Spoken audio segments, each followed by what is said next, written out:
Bueno, pues vamos ahora, grábenos, don David, vamos ahora a recibir en estos momentos al experto en relaciones internacionales, amigo de esta casa, al profesor Jesús López Almejo. Profesor, ¿cómo estás?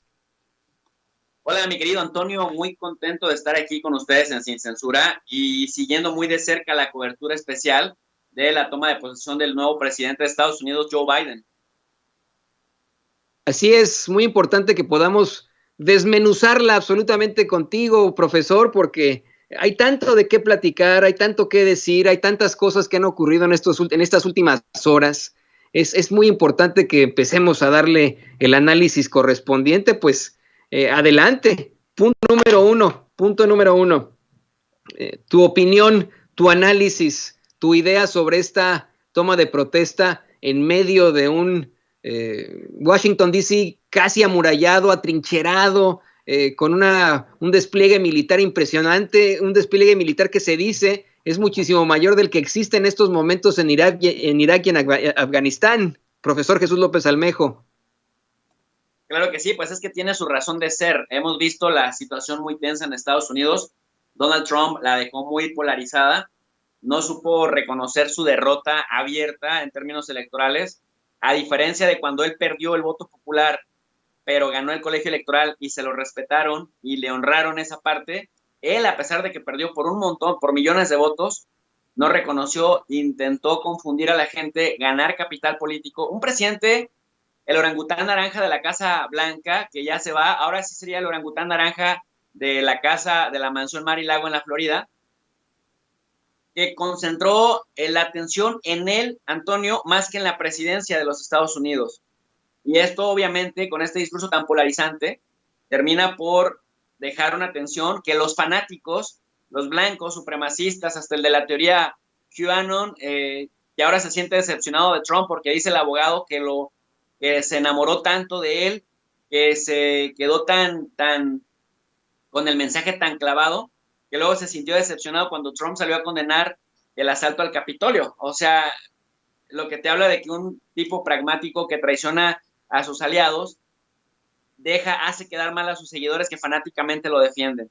Pero bueno, en el caso concreto de esta toma de posesión presidencial, primero retomar las palabras del senador Roy Blunt, que dice: los estadounidenses han celebrado este momento durante la guerra, durante la depresión y ahora durante la pandemia. Un gobierno diseñado para controlarse y equilibrarse a sí mismo, aún en el contexto de amenazas como la que estamos viendo. Y por otro lado, también retomar, Antonio, las palabras de la senadora Amy Klobuchar, que dice que esta es una ceremonia que lleva 231 años, ojo, 231 años, que todos son guardianes de la democracia y cuando salta una anomalía, las instituciones fuertes tienen que encargarse de esa anomalía, que es importante defender la democracia en un país de tanta diversidad racial, ideológica, económica como Estados Unidos, porque es la que garantiza la coexistencia pacífica de mínimos comunes y que por eso era muy urgente que Joe Biden restaurara la unidad entre los estadounidenses. Y algo que me llamó mucho la atención, Antonio, quizá por los estilos de cada uno de ellos, pero a diferencia de Trump, cuando todo se trataba de él, el discurso de Joe Biden se trata de la institucionalidad y se trata del gobierno de Estados Unidos. Y nada más para cerrar esta primera idea, Antonio, una cosa que me hace ruido, dicha por Joe Biden siendo blanco, dice: hay que acabar con la supremacía blanca. ¿Qué te parece? Pues sí, pero es que es exactamente ese discurso, profesor, ¿no? Tener a un Joe Biden, en efecto, hablando de la unión para evitar cualquier tipo de problemáticas, tener a un Joe Biden hablando por fin de la supremacía blanca cuando no lo hizo Donald Trump, pero pues sí sigue siendo, tengo que decirlo con todas sus letras, ¿no? La mejor carta del Partido Demócrata, porque era otro señor blanco que también es muy conservador, que tiene pues muchas cosas parecidas y que tiene la carta Obama, ¿no? La carta Barack Obama, la carta que le causaría una serie de votos obviamente entre la comunidad afroamericana, que vamos, tiene esta situación clara en cuanto a poner como su vicepresidenta a Kamala Harris, a quien sí, en efecto, le reconocemos absolutamente que sea la primera vicepresidenta afroamericana en la historia de los Estados Unidos, pero que en su momento como fiscal, como cuasi policía, sí tuvo una serie de comportamientos, si me lo permites decir, muy de ultraderecha, un personaje que es absolutamente neoliberal.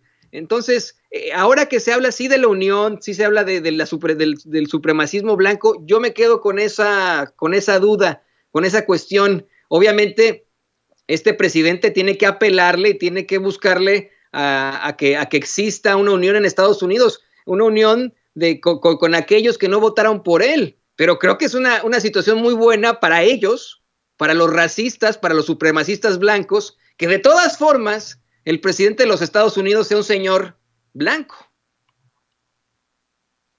Mira, definitivamente yo estaba compartiendo una reflexión en mi canal, Antonio, de cómo ahora este gabinete se va a parecer más a la población de Estados Unidos. A ver, ¿qué fue lo primero que vimos con Donald Trump? Desde la simbología del poder, desde el uso de símbolos, desde el uso de discursos, desde la gesticulación y desde el mensaje no verbal que se mandaba a la población. Primero, 90% de su gabinete hombres, 90% de su gabinete blancos, todos ellos. Y si tú recuerdas, hace 4 años exactamente en este día, Donald Trump firmando órdenes ejecutivas para acelerar el tema el ban a los musulmanes, para hablar del que el muro tenía urgencia para construirlo de inmediato, hablar de cómo iba a sacudir el tema migratorio en Estados Unidos. Y él no escatimó también, este señor racista, el orangután naranja de Mar-a-Lago, Florida, no escatimó, Antonio, y eso es una cosa que me sigue llamando mucho la atención, que la gente está entregada a los pies de Trump, a pesar de que es un racista, que dijo que él aceptaba migrantes de Noruega, migrantes de Suecia o de Finlandia, pero de Centroamérica que ni se pararan para allá. Y eso te habla también de este racismo o de este legalismo selectivo. Ahí está la evidencia, hay un montón de textos y hay un montón de videos que prueban esto que estoy diciendo. ¿Qué es lo que estamos viendo ahora en este gabinete? Un gabinete que se parece más al Estados Unidos real, un gabinete de transexuales, un gabinete de gays, un gabinete de hispanos, de asiáticos, de negros y también de blancos. Entonces, la simbología del poder importa mucho, Antonio, porque muy mal se vería Joe Biden hablando de la unidad, muy mal se vería Joe Biden hablando de la inclusión con un gabinete parecido al de Donald Trump. No sé si estés o no de acuerdo al respecto. Pero esto es lo que estamos viendo. Mira, el mismo juramento de la vicepresidenta Kamala Harris manda un mensaje muy poderoso al mundo, porque estás hablando de 2 mujeres, para empezar, en posiciones históricamente de hombres, en los 231 años que tiene llevándose a cabo esta ceremonia, es la primera vez que sucede. Sonia Sotomayor es hispana, que es juez del Tribunal Supremo de Justicia, nada más tiene 9 jueces. Y hay millones de abogados en Estados Unidos que darían la vida por ser parte de uno de esos 9. Entonces, tienes a Sonia Sotomayor tomándole juramento a Kamala Harris, que es negra y que es entre jamaiquina y de la India.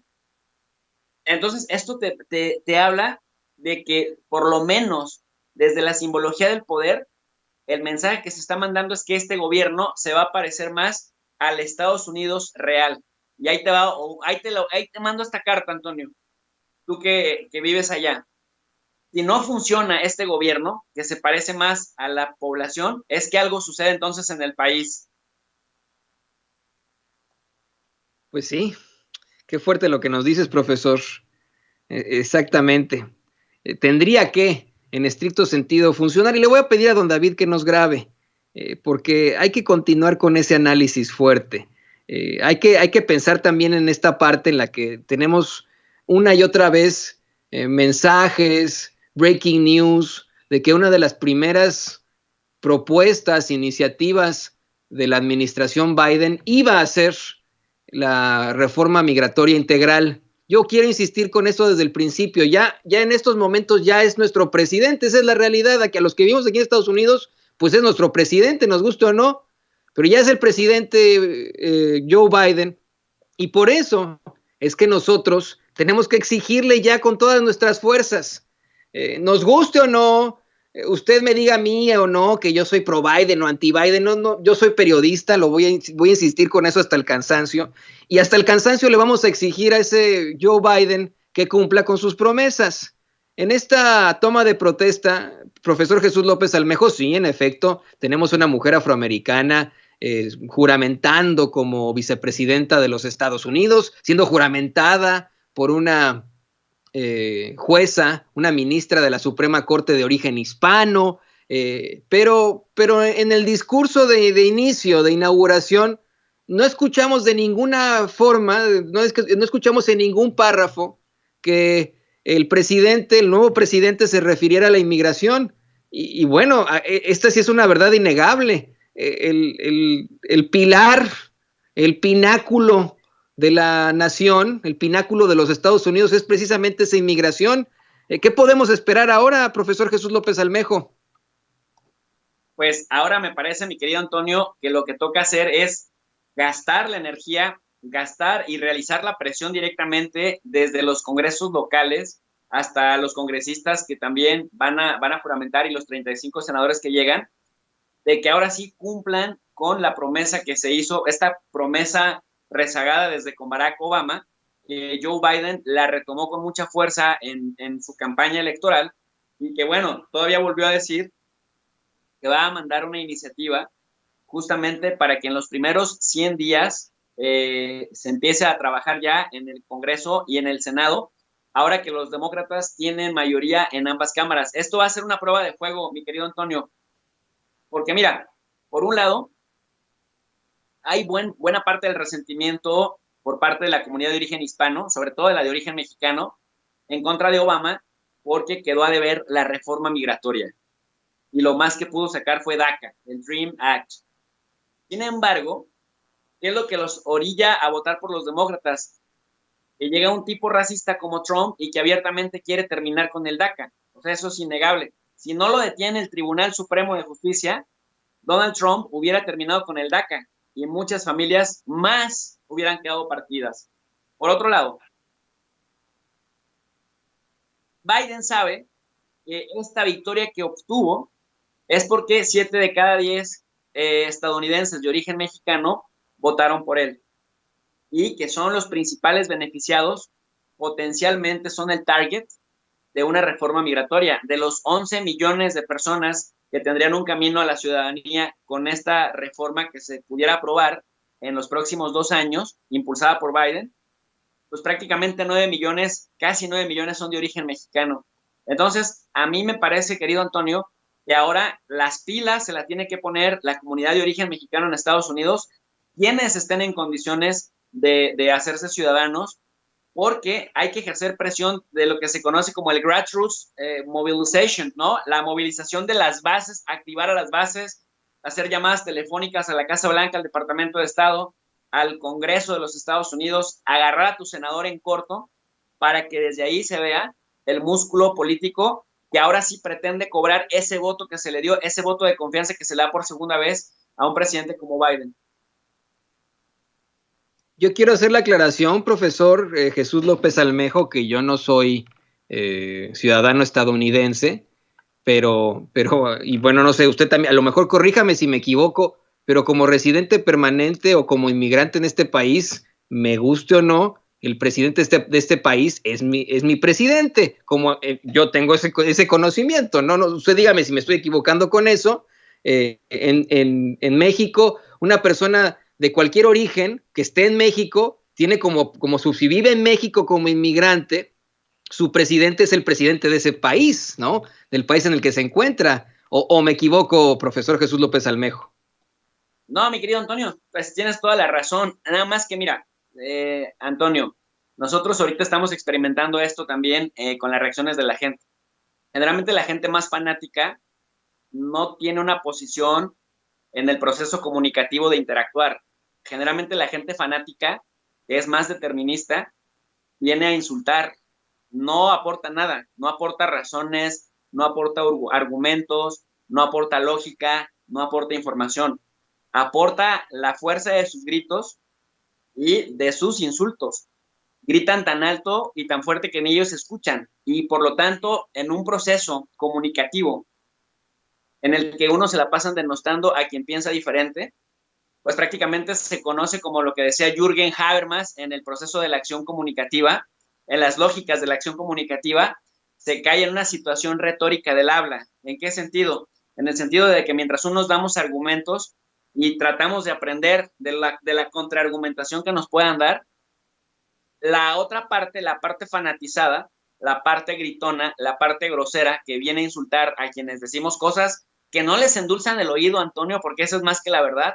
La gente súper aplaudidora de quienes vienen y les dicen lo que quieren, aunque sea mentira, y se vuelve muy agresiva con las personas que les sacamos de su zona de confort, pero les damos argumentos y les damos información. Así que tienes toda la razón, y yo preferiría o incluso recomendaría que el que quiera oír, que oiga, el que tenga oídos para oír, que los use y que tome nota, porque una posición fanática, a pesar de que ahí está la evidencia, pues no nos va a sacar de la misma situación retórica del habla. Quería, fíjate, argumentar otra cosita, mi querido Antonio, ahora que decías de Joe Biden. Dentro de las órdenes ejecutivas que va a firmar, porque ya ves, bueno, viene el juramento bíblico, el juramento de la Constitución, luego después viene el de la vicepresidenta, luego después ya ves que viene el pase de revista, que el poder, digamos, el mensaje que se manda es que las Fuerzas Armadas de Estados Unidos, el país más poderoso del mundo, reconocen a su nuevo comandante en jefe. Ves que después va al Arlington Cemetery, que aunque está a espaldas, en cuanto cruzas el río Potomac, a espaldas del monumento a Lincoln, bueno, vas y llevas la ofrenda con el vicepresidente, en este caso con la vicepresidenta. Fíjate que por la tradición militarista que tiene Estados Unidos, este detalle es muy importante porque es honrar a los soldados que ofrendaron su vida y que nunca se supo su nombre, o sea, que quedaron desaparecidos, pero que se estima que son miles, por lo menos 1,5 millones de soldados de las guerras en las que ha participado Estados Unidos, y que desde la narrativa militarista estadounidense significa los que dieron su vida por defender a la nación que ahora somos o que ahora son. Bueno, posteriormente, parte del ritual es que hagan el Parade Across America, que es el presidente caminando nuevamente por la calle Pensilvania. Me parece que ahora no lo van a hacer por el tema del COVID y también pues por la edad de Joe Biden. Pero parte del protocolo, mi querido Antonio, es la firma de órdenes ejecutivas con las cuales se terminan las órdenes ejecutivas del anterior presidente, que serían protección a los soñadores, garantizar la protección a los soñadores, quitar el bloqueo a las ciudades santuarias y detener la construcción del muro fronterizo. Yo la verdad no entiendo a la gente, Antonio, y te lo digo con todo rigor y con toda humildad y con toda honestidad, no entiendo a la gente masoquista que apoyan tan efervescientemente y tan fanáticamente a un presidente racista como Trump, que se quiso tirar a los soñadores después de tanto cabildeo que se ha hecho para que por lo menos se llegara a eso, que atacó a las ciudades santuario y a los estados santuario, que también dio mucha guerra a las organizaciones de migrantes históricos que han luchado desde hace muchos años. Quienes no entiendan qué es una ciudad santuario es aquella en la cual la policía te detiene por cualquier falta administrativa o cualquier delito y no tiene derecho a pasarle tus datos a las autoridades de migración para que te deporten. Una ciudad santuario se llama santuario, como el santuario de la mariposa monarca, porque ahí los indocumentados podían estar relativamente a salvo de que a la menor falta grave los pudieran deportar, cosa que no ocurre, por ejemplo, en estados en donde han gobernado los republicanos. O sea, esto hay que dejarlo claro porque ahí están los datos, hablan por sí solos. Y pues el tema de la construcción del muro fronterizo. Vamos a construir el muro, decía Trump, y México lo va a pagar. Bueno, ni construyó el muro, en realidad terminó construyendo un porcentaje de una valla, y México, por supuesto que no la pagó, terminó pagando la parte del presupuesto del ejército. Pero entonces a lo que voy con esta simbología del poder, mi querido Antonio, pues que ahora Joe Biden entra y le da para atrás, le da reversa a esto.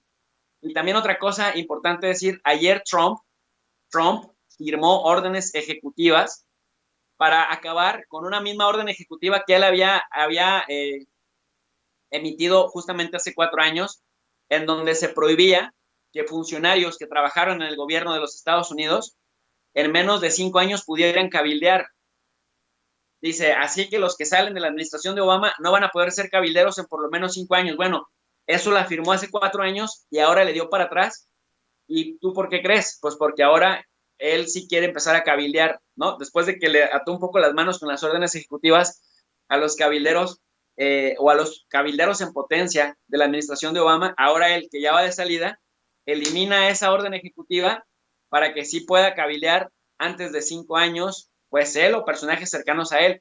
Llama la atención también decir que en cuanto a los indultos, no se indultó a Julian Assange, no se indultó a la familia de Trump y no se autoindultó como lo estaba considerando hacer, pero llama la atención que entre los indultos, indultó como a 140 personas, entre los indultos, sí, indultó a Steve Bannon, que tú sabes que habían terminado muy mal por divisiones muy fuertes entre Steve Bannon e Ivanka Trump y Jared Kushner, el yerno de Trump. Ahora Trump, un día antes de irse, nomás para que veas, Antonio, que esta crítica que hago a Trump no es una crítica infundada, es una crítica con toda responsabilidad.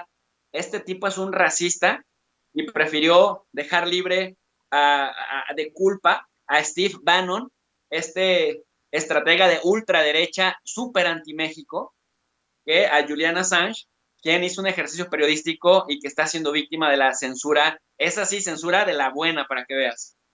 No, y es que es Steve Bannon, un personaje que más bien podría ser vinculado, profesor, a los supremacistas blancos. Se dice que la razón por la cual hubo esta división con Jared Kushner y con la hija de Trump, con Ivanka Trump, es porque Jared Kushner es judío, ¿no? Por ejemplo. Pero es un tipo que en efecto tenía una serie de ideas completamente neonazis, de supremacismo blanco, y eso es indefendible. Yo le quiero recordar a usted que nos ve y que nos escucha y que le está echando mucha carrilla tanto a Jesús como a su servidor. Punto número 1, Jesús López Almejo, como experto en relaciones internacionales, como gran colaborador de este espacio, en su momento, y lo ha hecho, fue completamente imparcial y es completamente imparcial en el tema Joseph Biden. En su momento, Jesús López Almejo dijo que era el Peña Nieto gringo. Y creo que pues sigue siendo la realidad, ¿no? Qué peor ofensa que te digan que eres el Peña Nieto gringo. Esa es la realidad, pero esa es la realidad a la que nos enfrentamos. Y teniendo estos dos personajes, el hecho de que estemos haciendo una crítica a Trump no significa que estemos a favor absolutamente de Biden o que seamos parte de la campaña de Biden.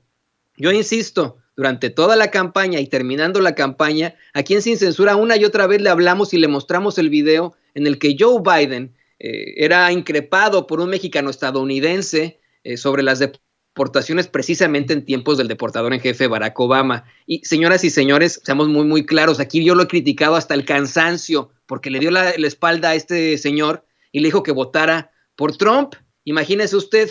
Y aquí vamos a seguir criticando a Biden, ahora más que nunca, más que nunca vamos a increpar, criticar, fiscalizar al presidente de los Estados Unidos para que cumpla. Y hoy esto que nos comenta el profesor Jesús López Almejo es fundamental. No podemos ser masoquistas.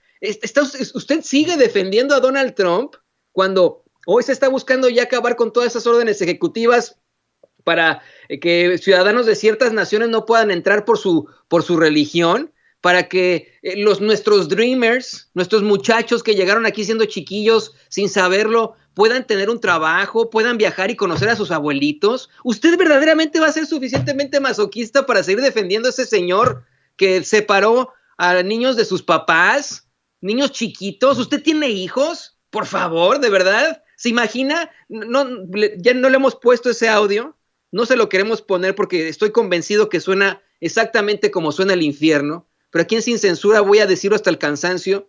Le planteamos en su momento cuando lo obtuvimos un audio de unos oficiales de la patrulla fronteriza burlándose de unos niñitos llore y llore porque no estaban con sus papás, porque los acaban de separar de ellos, y ellos burlándose como unos malditos niños pequeños, Entonces, no nos hagamos tontos en esto, por favor.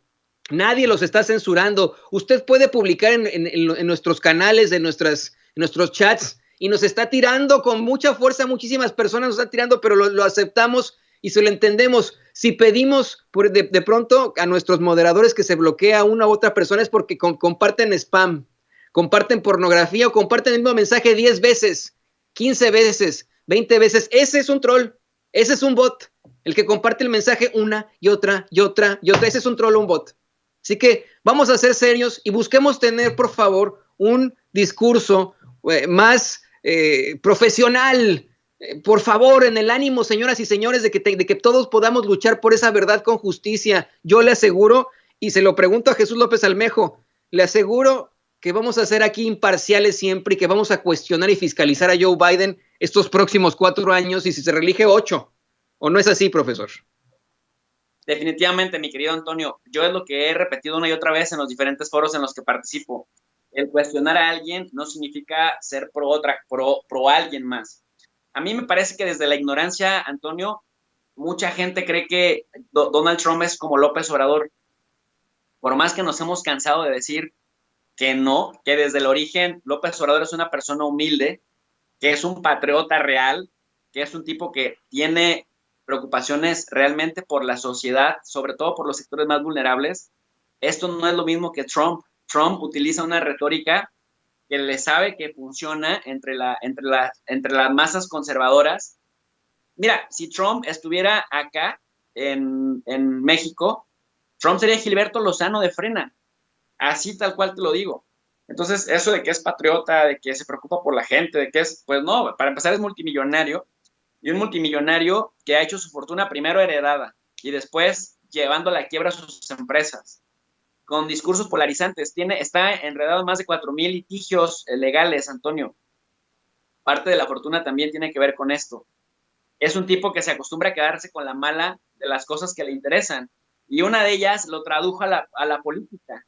O sea, quiso quedarse a la mala con la presidencia de Estados Unidos y por eso salió por la puerta de atrás, con todo y que le hicieron 21 disparos de salva, una guardia de honor, alfombra roja, y le permitieron irse en el Air Force One. Pues no va a pasar de ahí, pues. Ese es el asunto, ahí está la evidencia, pero mucha gente cree ingenua e infantilmente que Trump es como López Obrador y que a Trump lo quiso violentar el sistema como han violentado en México a López Obrador, nada más alejado de la realidad. En la política hay diferentes perspectivas, la teoría realista y la teoría idealista. La teoría realista dice que ellos ven el mundo como es, que los individuos son malos por naturaleza y que las relaciones internacionales y las relaciones políticas son juegos de suma cero en donde lo que uno gana el otro lo pierde. Y todo interés se define en términos de poder. Entonces no hay víctimas ni victimarios, sino una selva, de acuerdo a la teoría realista, en donde todos se dan contra todos y sobrevive el que sea más fuerte. También que es parte del darwinismo social, ¿no? En la teoría institucionalista, a la que también le dicen idealista o teoría liberal, habla de que el ser humano no es malo por naturaleza, puede pervertirse de acuerdo al lugar donde se encuentra, pero, fíjate lo interesante, pero tiende a realizar más bien cuestiones de cooperación, se mete en dinámicas de ganar-ganar. Entonces, cuando hablamos de un institucionalista versus un realista, vemos que el realista va a madrear sabiendo que lo van a madrear. Un institucionalista no, va a crear relaciones de ganar-ganar para que cuando gana uno también se gana, relaciones cooperativas. Yo a López Obrador lo veo más en ese esquema, en el esquema de la teoría idealista. Por eso le dicen que es un idealista, pues, porque quiere cambiar a la sociedad sin violencia, quiere cambiar a la sociedad poniendo el enfoque en los más vulnerables y fortaleciendo las instituciones que a su vez le permiten transitar a un estadio en el cual desarrolla más capacidad para ayudar a los más vulnerables, cosa que no pasa en Estados Unidos con Trump. Pero hay una confusión pues ahí muy, muy chistosa, que al final se vuelve un poco triste porque es de verdad a la gente fanatizada con Donald Trump, con toda la evidencia que ha sido un verdadero hijo de la chingada, pues. No, ahí no te voy a decir que no, ha sido un verdadero hijo de la chingada. Me duele muchísimo y le voy a pedir a don David que nos grabe con esto último, profesor Jesús López Almejo.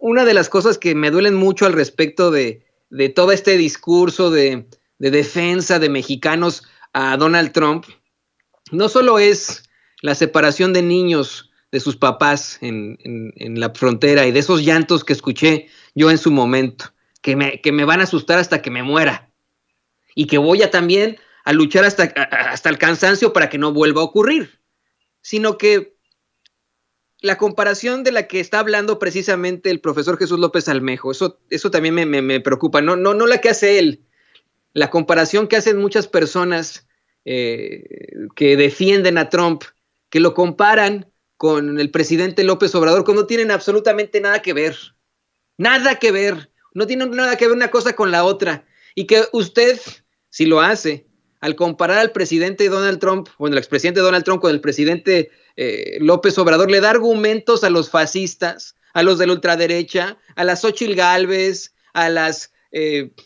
Lili Telles, a las Kenias López Rabadán, de decir, ¿ven cómo son iguales? Son iguales los dos, tanto Trump como el presidente López Obrador, cuando no es cierto. Usted es el que le está dando también esos argumentos. Y por eso es que te quiero preguntar, profesor, ya de final, ¿qué va a pasar con México en estos momentos? Hoy el presidente López Obrador, precisamente en la mañana, manda sus mejores vibras, sus felicitaciones, sus mejores deseos para que esta transición sea completamente pacífica, pero hace la advertencia de que México no se va a dejar, de que México no va a permitir ningún tipo de interferencia, que así como México no va a estar metiéndose o inmiscuyéndose en los asuntos de los Estados Unidos, esperan lo mismo de esta nueva administración de Biden. ¿Qué viene ahora?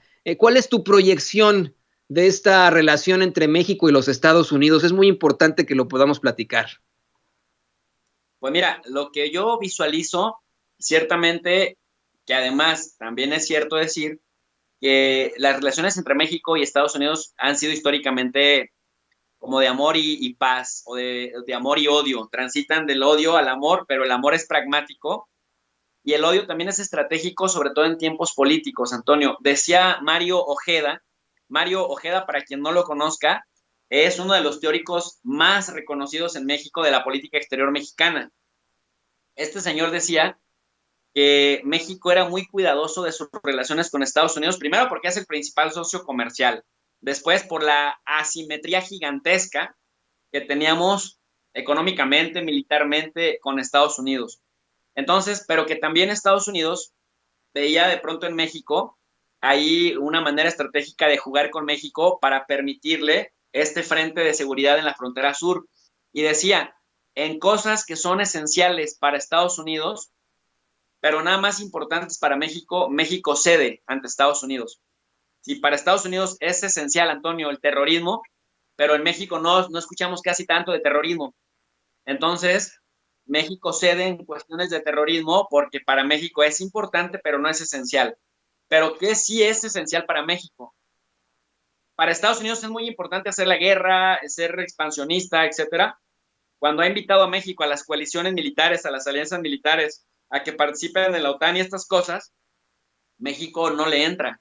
Y México dice, no, bueno, ni con Vicente Fox, que era demasiado arrodillado, porque México dice, tenemos una tradición no intervencionista. Para México es esencial respetar eso. Entonces, Estados Unidos, en lo que es esencial para México, también cede. México, cuando tuvo que apoyar a Cuba ante el bloqueo comercial, Estados Unidos le dio margen de maniobra, porque para México era esencial mantener este liderazgo latinoamericano, que pues Estados Unidos veía que no le ponía en riesgo nada de su agenda política en la región, en el hemisferio occidental, y entonces se lo permite. Entonces, siguiendo esta lógica de Mario Ojeda, súper experto del Colegio de México, ya falleció, por cierto, en política exterior de México, nuevamente vemos que el modelo se repite. En lo que sea esencial, en lo que sea vital para el interés nacional de Estados Unidos, México va a ceder, aún con López Obrador, que esto fue lo que pasó justamente con Donald Trump cuando nos metió a huevo ser tercer país seguro. Por mucho que López Obrador y Marcelo Ebrard decían que no firmamos el tratado de tercer país seguro, pero México de facto ahorita es un tercer país seguro. ¿Qué significa esto del tercer país seguro? Pues que Donald Trump exige que los migrantes centroamericanos indocumentados que alcanzaron a llegar a Estados Unidos, que solicitaron un proceso para ser aceptados, no estén enfrentando su proceso en territorio estadounidense, los quiere fuera. y para eso se requiere un tercer país seguro. Por eso se tuvieron que venir a México. Y hay miles de ellos que están en la frontera mexicana porque México aceptó eso, fungir como tercer país seguro, aun cuando no había condiciones para hacerlo. ¿Por qué es importante esto? Porque si Estados Unidos hubiera querido deportar a muchos de estos centroamericanos y sacarlos hacia México, México podría haber dicho, aquí no los queremos. Es tu problema, estás en tu territorio y tú verás cómo les das garantías, porque no los puedes regresar a su país de origen, porque finalmente salieron del país de origen por las crisis económicas, pero principalmente por la violencia y la inseguridad. Entonces, incluso en eso México tuvo que ceder para ganar gobernabilidad. No es cierto que Trump respetó a México, esto es lo más tonto que he leído en la vida. Donald Trump le impuso medidas a México y el presidente López Obrador, de manera hábil, de manera inteligente y como el ajedrecista que sabemos que es, pudo torear a Trump, pudo domar a la bestia. Eso es otro cantar muy importante. Pero, Antonio, para cerrar con esta reflexión, también incluso vemos que aún con un tipo tan nacionalista como López Obrador, México tuvo que ceder en los términos que señalaba Mario Ojeda. En lo que fuera súper vital para Estados Unidos o para el presidente en turno de Estados Unidos, México cede. Pero al revés, en lo que fue súper vital para la agenda de López Obrador, Trump cedió. Y el caso del general Cienfuegos es una prueba de ello. Así es. En su momento el gobierno de los Estados Unidos cede, qué bueno que lo mencionas con lo de Cienfuegos, profesor, con lo de Cuba, y es una relación clara de hermanos. A mí eso me da mucha certeza que así lo plantea esta mañana el presidente López Obrador. Somos dos naciones hermanas, así como decía Anthony Bourdain, insisto con esto hasta el cansancio, somos hijos de la misma madre pero de distinto padre violador europeo, ¿no? Esa es la realidad, pues hay que verlo así, ¿no? De nuestra misma madre América, y hay que verlo así. Como familia, a veces nos peleamos, tenemos nuestros encontronazos, pero al fin y al cabo se puede llegar a buenos acuerdos y a ceder, aunque seamos el hermano menor o el hermano mayor. Profesor, ¿qué te parece que nos compartes tus redes sociales, tu canal? Han sido semanas muy difíciles de análisis, de plática, de comentario, de editorial, pero creo que hemos hecho, y me quiero incluir en esto, hemos hecho desde los medios independientes un buen trabajo en buscar llevar esa verdad con justicia, y no sabes lo mucho que te apreciamos tus comentarios aquí en Sin Censura. Muchas gracias por estar aquí con nosotros hoy. Por favor, compártenos tus espacios para que podamos seguir platicando contigo, para que podamos seguir debatiendo, y por supuesto, pues te vemos el viernes acá en Sin Censura. Pues muchas gracias, mi querido Antonio. Gracias por el espacio y también gracias por permitirme invitar a la gente de Sin Censura, a la gente que realmente quiera aprender, a la gente que realmente le interese desarrollar el hábito de lectura, a la gente que realmente le interesa saber cómo está el sistema internacional configurado, cómo se configuran los estados, cómo se crean los escenarios geopolíticos. Pues los invito al canal de Tu Profe de RI. RI significa Relaciones Internacionales, y en las relaciones internacionales lo que queremos ver es cómo se organiza el mundo, cómo nos afecta lo exterior en nuestro país y cómo las acciones en nuestro país también afectan al exterior. Tu Profe de RI tiene una característica singular porque estamos trasladando los cursos que impartimos en la universidad a la arena digital y les ponemos en la descripción de cada video una lectura en PDF gratuita para que la gente vaya armando su biblioteca digital. Tú sabes que en Estados Unidos, por ejemplo, la educación es muy cara y si quieren acceder a un paper, a un artículo, te lo cobran, todo te lo cobran. Acá todo lo hacemos gratuito porque queremos tener justamente la meta, Antonio, de poner un granito de arena en reducir los fanatismos, en elevar el nivel de análisis en las redes sociales y que no todo sea gritos y sombrerazos de gente que quiere imponer su punto de vista y que si no puede imponerlo por la fuerza del argumento, te lo quieren imponer con amenazas o con insultos. Así que por esa razón existe Tu Profe de RI. Y qué bueno que existe Tu Profe de RI, nuestro Profe de RI. Muchas gracias, querido Profe de RI, Jesús López Almejo. Gracias por esta muy interesante y muy fuerte comentario. Mire, antes de cualquier cosa,